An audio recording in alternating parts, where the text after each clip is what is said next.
Prayitno Haji, terus kemudian ditambah Rafael Alun, itu sebenarnya kalau mau menggabungkan itu sangat luar biasa. 1,7 tadi ada rangkaian dari orang-orang yang pengawasannya yang diduga terkait dengan Angin Prayitno Haji. Punya tambang nih, batu bara, nikel, juga food estate, juga perusahaan pabrik tebu. Tapi itu memang bisa menakutkan rejim.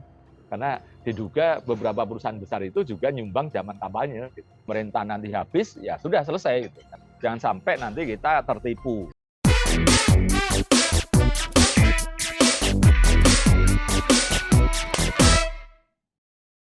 Ya, ketemu lagi di Newsmaker, obrolan hangat one on one bersama saya Alfa Mandalika. Sejak Rafael Alun diseret KPK ke penjara awal April lalu, kini 3 bulan kemudian sidang Rafael Alun masih mangkrak. Rafael Alun dijerat KPK dengan pasal tindak pidana pencucian uang atau TPPU. Nah, berdasarkan data Pusat Pelaporan dan Analisis Transaksi Keuangan, PPATK, dari rekening-rekening Rafael Alun, total transaksi yang terdeteksi oleh PPATK mencapai setengah triliun rupiah. Dari kasus Rafael Alun ini juga Kemenko Polhukam membuka kasus pajak yang lebih mencengangkan senilai 349 triliun rupiah. Maka dibentuklah Satgas khusus untuk membongkar skandal pajak 349 triliun rupiah itu. Nah, namun sayang, seribu sayang nih, hingga kini KPK masih berputar-putar mencari alat bukti dan saksi. Perpanjangan masa penahanan Rafael Alun pun akan selesai 31 Juli ini. Nah, normalkah 3 bulan berlalu dan tidak ada tanda-tanda untuk disidangkan? Nah, jika tidak normal, lantas apa yang sedang terjadi? Analisis Koordinator Masyarakat Anti Korupsi Indonesia atau MAKI, Boyamin Saiman akan mencoba membuka fakta di balik pertanyaan publik ini. Dan sudah bergabung bersama kita melalui Zoom Pak Boyamin. Selamat sore Pak Boyamin. Sore, Assalamualaikum warahmatullahi wabarakatuh. Waalaikumsalam. Terima kasih Pak Boyamin atas waktunya. Pak Boyamin, sebelum kita bicara normal atau tidak normal, 3 bulan berlalu, Rafael Alun tidak kunjung disidang. Kita mulai dulu dari masa perpanjangan penahanan Rafael Alun. Tanggal 1 Juli yang lalu, masa penahanan Rafael Alun habis. Kemudian diperpanjang untuk yang kedua kalinya hingga 31 Juli. Nah, kalau mengacu ke KUHAP, berarti perpanjangan berikutnya 30 hari. Jika belum P21 juga, atau diperpanjang lagi. Nah, pertanyaan saya, Pak Boyamin, jika batas perpanjangan habis, apakah KPK harus membebaskan Rafael Alun demi hukum, Pak Boyamin? Ya, pertama berdasarkan tuduhannya ini kan di atas 9 tahun. Ya. Bahkan korupsi itu kan sampai 20 tahun, bahkan termasuk seumur hidup. Kalau pencucian uang juga di 20 tahun, bahkan juga seumur hidup. Jadi berdasar pasal 29 KUHAP itu boleh penyidikan itu sampai 4 bulan sebenarnya. Gitu. Jadi perpanjangan itu dibutuhkan karena memang kebutuhan. Dan saya kira ini sesuatu yang masih dimungkinkan itu. Masih ada waktu lagi 1 bulan itu penyidikan. Nah nanti penuntutan juga begitu. Gitu. Nah nanti di pengadilan juga begitu, bisa diperpanjang sampai level 4 bulan untuk perkara-perkara yang ancamannya di atas 9 tahun. Okay.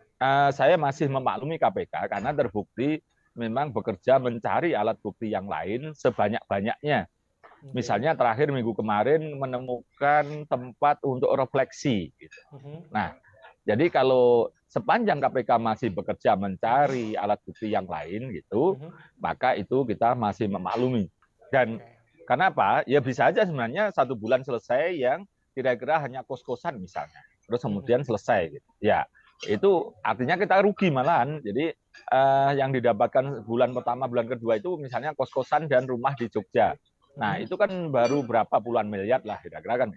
Nah, sekarang terakhir bahkan refleksi, terus kemudian rumah yang lain, dan mungkin nanti saham segala macam masih bisa dikejar KPK supaya lebih banyak yang bisa dikejar dan otomatis yang bisa disita oleh negara, sekaligus nanti untuk membuktikan kepada hakim bahwa yang diduga dikorupsi baik gratifikasi, suap, pemerasan selama menjadi pegawai pajak itu ternyata banyak dan dicuci dengan cara-cara macam-macam. Gitu. Nah, itulah yang nanti dengan harapan yang disita banyak dan hukuman bagi Rafael Alun itu juga semakin berat.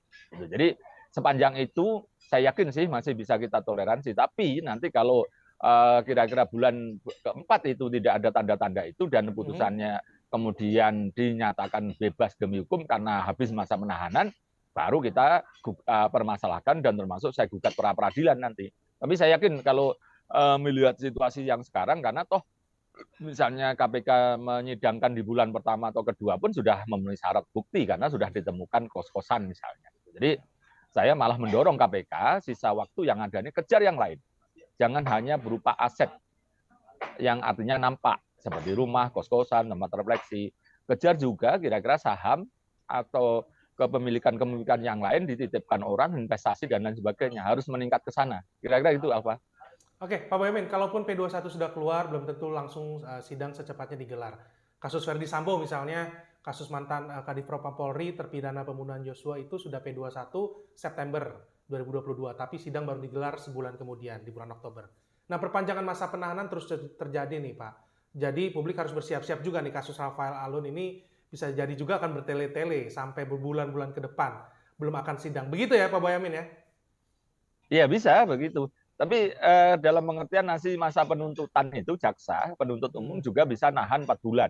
Misalnya apa? Supaya dia leluasa untuk pengembangan yang lain. Nah, jadi ini sesuatu yang menurut saya kalau dari sisi Rafael Alun, karena memang sisi dugaan korupsinya kan rumit, gitu.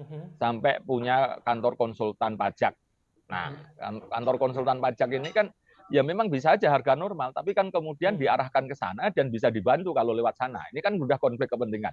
Jadi istilahnya memperdagangkan pengaruh sehingga nanti berapapun bahkan murah, bahkan diskon, gitu, bahkan hanya 10% tetap harus bisa disita itu karena memang memperdagangkan pengaruh karena kantor konsultan publiknya itu sebenarnya dimiliki oleh tersangka misalnya. Jadi ini yang sesuatu yang menurut saya bisa dikembangkan kemanapun dan kalau istilahnya pencucian uang itu pasif pun itu bisa dijerat. Nah itu saya kira ini yang harus pada posisi treatment ini kan karena ada 2 pembagian yang Rafael Alun ditangani KPK yang terkait dengan 89 triliun terkait impor emas itu ditangani kejaksaan. Kejaksaan juga sudah penyidikan. Nanti kita kejar karena ini nanti kalau tidak diberi hak satu-satu begini minimal begitu, nanti yang 349 triliun juga akan menguap. Itu aja masyarakat sudah pesimis apakah 349 triliun itu nanti bisa dibuka karena nyatanya terus senyap sekarang ini gitu. Hanya KPK fokus Rafael Alun dan kemudian kejaksaan hanya fokus impor emas yang 89 triliun. Dan itu pun kerugiannya kira-kira separuhnya 40-an triliun. Jadi kemana yang kemudian kira-kira 300 triliunnya kan jadi gitu. Ini yang justru yang harus fokus kita kejar nanti jangan sampai ini menghilang dan pemerintah nanti habis ya sudah selesai gitu. Dan tugas saya untuk ngejar yang 300 triliun itu seperti apa karena memang toh ada datanya kemarin di DPR yang sempat dibuka Pak Mahfud. Nah, nanti saya pengen ini biarlah saya memberi kesempatan KPK menuntaskan Rafael Alun, terus Kejaksaan Agung menuntaskan impor emas itu 49 triliunan itu kerugiannya. Nantilah selesai itu baru saya kejar. Karena kalau saya kejar sekarang 349 bisa ambiar semua, nggak dapat apa-apa kita. Oke, Pak Boyamin, masih soal lamanya waktu yang dibutuhkan KPK untuk menyelesaikan P21. Kalau kita coba masuk ke KPK, awalnya KPK menjerat Rafael Alun dengan pasal gratifikasi. Kemudian tiba-tiba KPK berubah pikiran, jerat pasal gratifikasi batal, berganti jerat pasal tindak pidana pencucian uang atau TPPU. Nah, apakah mungkin perubahan-perubahan jerat pasal pidana ini yang membuat KPK lambat menyelesaikan P21? Atau artinya pasal TPPU lebih rumit dibandingkan pasal gratifikasi atau hadiah? Bisa seperti itu, Pak Boyamin? Bukan dirubah, itu basic dasarnya tetap pasal korupsi, gratifikasi, suap, dan pemerasan. Bahkan sampai ditambah suap, seingat saya gitu. Nah, yang paling gampang memang gratifikasi, memperoleh harta tidak diketahui siapa pemberinya, tidak ada kejelasan, dan tidak dilaporkan KPK 30 hari, maka gratifikasi. Mau gampang itu selesai sebenarnya, tapi hukumannya ringan yang kita sita sedikit. Jadi itu Alfa yang harus kita jelaskan pada masyarakat. Tapi bahwa KPK harus kita kritisi jangan sampai terlena ternyata waktu lama juga dapatnya cuma itu aja gitu. Ya kemarin saya khawatir ini seakan-akan menambah tempat refleksi. Jangan-jangan sudah diketahui sejak awal tapi biar kelihatan kerja terus dibuka belakangan ya bisa aja kan kita curiga begitu Alfa. Jadi ini yang harus kita kritisi betul. Jangan sampai nanti kita tertipu. Gitu. Udah dikorupsi tapi kemudian penegak hukumnya kemudian tidak profesional hanya sekedar menggugurkan kewajiban bahwa ini sudah diurus. Padahal bisa dikembangkan banyak. Dan lebih harus dicatat lagi, ini bisa dikembangkan ke yang lain kok. Atasannya, temannya, sejawatnya. Dan terutama harus diingat, perusahaan yang memberi gratifikasi dan memberi suap, berarti kan ada keringanan pajak waktu itu, atau bahkan penghapusan, gitu kan? Harusnya bayar ratusan miliar, tidak bayar sama sekali, gitu kan? Karena terjadi cincai. Nah, ini yang harus KPK kejar, bukan hanya Rafael Alun aja.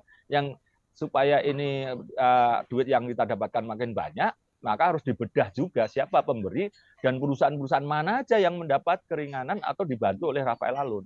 Itu loh yang makanya saya masih punya banyak tabungan ini, Alfa, banyak investasi Mas yang masih akan saya kejar nantinya. Gitu. Makanya kadang-kadang saya membiarkan ini biar jadi barang, baru nanti kita kejar pengembangannya. Gitu. Oke, baik Pak Boyamin. Saya juga penasaran nih Pak, maksud KPK mengubah jerat pasal kepada Rafael Alun.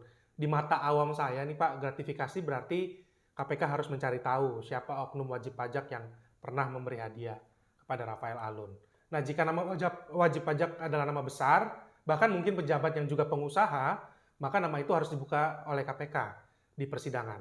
Nah, geger nyanyian Rafael Alun ini jika dijerat pasal gratifikasi inilah yang mungkin dihindari KPK. Nah, sebaliknya, jerat pasal TPPU atau money laundering, maka pelakunya bisa tunggal, hanya Rafael Alun. Intinya Rafael Alun diduga korupsi, titik. Nah, apakah spekulasi ini yang mungkin sedang terjadi sekarang ini, Pak Boyamin?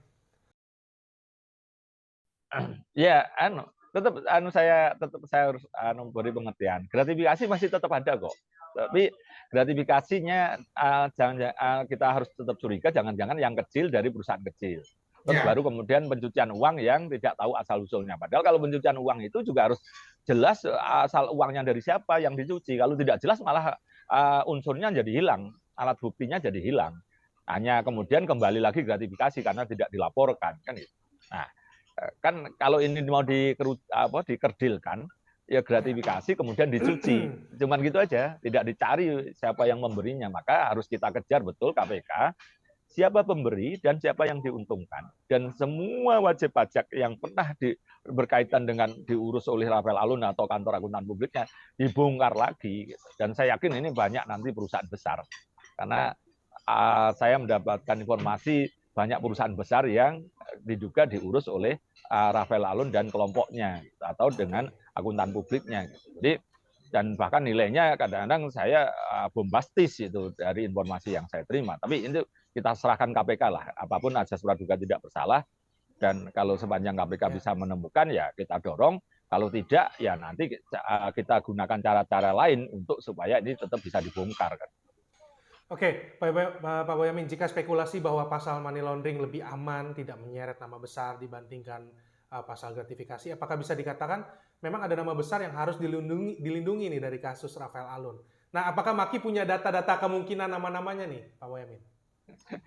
Ya, saya belum bisa sejauh ke sana, Alfa, tapi kalau analisa ya bisa aja kan gitu kan. Nah, karena terbiasa KPK maupun penegakan hukum selama ini banyak nama-nama besar yang dilindungi kan gitu kan. Dan itu kalau berdasarkan pengalaman itu berarti ya bisa dalam konteks analisa ya bisa aja itu bahwa dalam kasus ini nanti ada nama-nama besar karena apapun kalau itu sederhana gratis uang yang kira-kira diberikan hadiah suap atau pemerasan itu besar masa pajaknya kecil kan gitu nggak mungkin gitu kan kalau itu ketemu misalnya setengah T transaksinya gitu kira-kira masa pajak yang diurus cuma 10 miliar kan nggak mungkin itu loh jadi dan 10 miliar itu level-level perusahaan menengah kan gitu kan.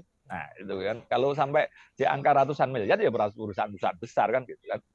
Misalnya kemarin KPK menangani kasus pajak yang OTT yang terkait dengan 3 perusahaan. Dan itu masa kewajiban pajaknya 10 miliar, nyogoknya 40 miliar. Dan kita ketawain karena perusahaan tersebut besar sekali gitu loh punya tambang nih batu bara, nikel, juga food estate, juga perusahaan pabrik tebu segala macam. Nah, dari sisi itu sebenarnya kan memang itu duit 40 miliar itu untuk mengecilkan seakan-akan kewajibannya hanya 10 gitu. Padahal bisa aja ratusan miliar kan gitu. Jadi ini yang kebiasaan-kebiasaan masa lalu yang tidak tuntas bahkan melindungi besar dengan mengecilkan inilah yang harus kita cermati. Dan saya cermati semuanya termasuk yang kasus pajak 3 perusahaan tadi yang pernah ditangani KPK. Gitu. Jadi inilah dari wajib pajak kita tahu cara menyamain, sekarang dari oknum pegawai pajaknya kita tahu caranya main. Kita gabungkan itu nanti di situ. Oke. Pak Boyamin, prediksi Anda nih, apakah KPK akan sanggup menyelesaikan P21 dan prediksi Pak Boyamin kapan nih sidang perdana Rafael Alun akan digelar? Oh, kalau itu sih saya yakin P21. Karena kalau mau bulan pertama aja udah P21 kalau gratifikasi yang kecil-kecil gitu. Tapi ini kan mau dikembangkan lebih besar dengan pola yang lebih rumit untuk dibuktikan gitu. Maksudnya kan gitu. Jadi saya yakin nanti sebelum batas waktu akhir bulan keempat ya pasti P21. Loh, jaksa penuntut umum kan juga satu atap gitu kan. Jadi saya yakin P21 dan nggak sampai maksimal 1,5 bulan kemudian ini saya yakin sudah mulai disidangkan. Kita cermatilah dakwaannya apakah itu hanya mengecil kepada Rafael Alun saja atau ada beberapa yang besar. Karena di kasus-kasus yang lain dikembang-kembangkan gitu. Saya akan menuntut hal yang sama, kasus yang ini juga dikembangkan. Gitu. Jadi tidak boleh dikerdilkan apalagi dikecilkan gitu. Itu Oke, Rafael. Pak Boyamin, kita menariknya akan kita tunggu. Nah, saya tarik diskusi dari Rafael Alun manusia setengah triliun nih, karena transaksi di rekening-rekeningnya mencapai setengah triliun. Kegambaran yang lebih besar nih Pak Boyamin, dugaan transaksi mencurigakan 349 triliun rupiah yang diungkap Menko Polhukam Mahfud MD. Nah, di peta 349 triliun rupiah, manusia setengah triliun Rafael Alun ini masuk kategori apa nih Pak Boyamin? Penjahat kelas kakap atau masih kelas teri nih Pak Boyamin? Ya tengah aja lah, netral aja, masih menengah lah gitu. Belum level karena saya tahu dugaan permainan pendapatan negara itu yang lebih gede ada gitu. Kan pernah saya katakan satu perusahaan aja tagihan 1,7 triliun masa cuma dicukup diselesaikan dengan uang 20 miliar gitu. Jadi itu sesuatu yang sangat janggal. Nah, perusahaan-perusahaan besar banyak yang kemudian memainkan pajak itu dan banyak yang masih eksis sekarang. Karena yang saya bongkar 1,7 triliun yang diselesaikan 20 miliar itu ternyata juga bagian dari perusahaan besar. Jadi ini dan itu sebenarnya ada kemarin yang dari sisi dua kasus yang ditangani KPK. Yang pertama terdakwanya itu adalah Angin Prayitno Haji, terus kemudian ditambah Rafael Alun. Itu sebenarnya kalau mau menggabungkan itu sangat luar biasa sebenarnya. Dan sebenarnya bisa membuat KPK menjadi prestasinya mempesona dan di akhir masa jabatan Pak Firly kalau tahu diperpanjang 1 tahun itu akan kemudian ratingnya bisa mencapai 80 itu kalau mau loh ya. Seperti Kejaksaan Agung sudah puluhan triliun diselamatkan, ratingnya sudah di atas 80. KPK baru 70-an. Kan malu dong. Sebagai dulu yang dianggap hebat, malah ratingnya 70-an, sekarang Kejaksaan Agung 80. Karena apa ya? Prestasi memberantas korupsinya dan itu semua memuji sampai presiden pun kemarin datang di hari Adiaksa itu, ulang tahun Adiaksa dan memuji itu. Semua memuji. Tapi KPK kan seperti ini, penonton aja sekarang ini kan. Nah, kesempatannya ini sebenarnya dari kasus Angin Prayitno Haji dan Rafael Alun ini digabungkan, dibuka semua perusahaannya, ketahuan itu. Karena 1,7 tadi ada rangkaian dari orang-orang yang pengawasannya yang diduga terkait dengan Angin Prayitno Haji. Nah, itu kalau itu aja 1,7 triliun yang hanya cukup dibayar 20 miliar kemudian tidak dikejar lagi, berapa perusahaan lain yang kan perusahaan-perusahaan besar yang diduga permainan pajak gitu. Tapi itu memang bisa menakutkan rejim karena diduga beberapa perusahaan besar itu juga nyumbang zaman kampanye gitu. Oke, Pak Boyamin, terakhir pertanyaan buat Pak Boyamin sedikit bergeser yaitu soal penolakan Rafael Alun membayar restitusi anaknya Mario Dandi membiayai ganti rugi David Ozora senilai 118 miliar rupiah. Rafael Alun mengaku sudah tidak punya uang, habis disita oleh negara dan anaknya Mario Dandi telah dewasa, harus bisa membayar sendiri. Nah, Pak Boyamin apakah percaya dengan narasi itu atau seperti apa, Pak Boyamin? Ya, saya tidak ingin terlalu mencampuri lah. Ya nanti kan bisa aja keluarga David bisa menggugat perdata, harta-harta yang lain. Tapi kalau ada pun pasti disita KPK juga. Ini yang akan menimbulkan polemik hukum begitu. Jadi ya mau tidak mau ya otomatis nanti akan diperberat hukumannya. Mario Dandi harusnya misalnya 10 tahun karena tidak bayar restitusinya segala macam ya dikenakan tambahan 5 tahun. Konsekuensi hukumnya begitu gitu. Tapi bahwa itu akan menjadi hutang selamanya. Nanti kalau Mario Dandi itu dewasa dapat duit ya bisa disita oleh David gitu aja. Saya menyarankan itu dan nanti kalau ketahuan ternyata Rafael Alun itu sekeluar penjara masih bisa hidup mewah berarti kan masih punya harta ya digugat lagi perdata aja oleh keluarganya David itu. Saya menyarankan itu dan itu sehingga kemudian Mario itu sampai tua pun itu, sampai anak cucunya termasuk anak cucu Rafael Alun pun bisa jadi tetap miskin karena akan dikejar terus oleh David gitu. Jadi saya menyarankan pada David dan bapaknya gitu untuk tetap memata-matai gitu kan, untuk mengejar. Kalau dapat gaji pun kalau perlu dipotong langsung gajinya dari perusahaan yang tempat Mario maupun Rafael ataupun anak cucunya bekerja. Masih bisa begitu, masih ada sarana itu. Itu aja, Alfa. Oke, baik. Terima kasih analisis koordinator Masyarakat Anti Korupsi Indonesia, Bapak Boyamin Saiman yang telah bergabung di Newsmaker kali ini. Sekali lagi terima kasih Pak Boyamin. Terima kasih. Ya, demikianlah Newsmaker pekan ini. Kita akan berjumpa pekan depan dengan topik dan narasumber menarik lainnya. Saya Alfa Mandalika pamit. Sampai jumpa.